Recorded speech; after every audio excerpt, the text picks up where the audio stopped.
কমিটিয়ে দুধনৈ ব্লক কংগ্ৰেস কমিটিৰ সহযোগত দুধনৈ ব্লক কংগ্ৰেস কমিটিৰ কাৰ্যালয় গাৰ্গদেৱৰ মৃত্যুৰ 1 মাহ আজি পূৰ্ণ হ'ল। সেই উপলক্ষে আজি গোটেই অসমত কংগ্ৰেছ পৰিয়ালৰ ফালৰ পৰা তেখেতৰ প্ৰতি শ্ৰদ্ধাঞ্জলি জ্ঞাপনৰ অৰ্থে শ্ৰদ্ধাঞ্জলি অনুষ্ঠান আয়োজন কৰা হৈছে।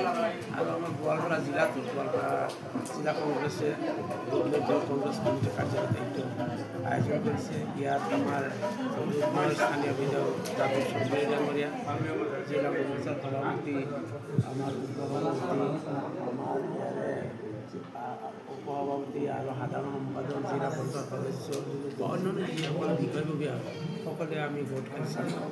আমাৰ ইয়াতে সৰ্বধৰ্ম প্ৰাৰ্থনা সভাও হ'ল, নাম লোৱা হ'ল, কোৰাণ পাঠ কৰা হ'ল, বাইবেল পাঠ কৰা হ'ল। আৰু আমাৰ দলৰ ফালৰ পৰা আমি তেখেতক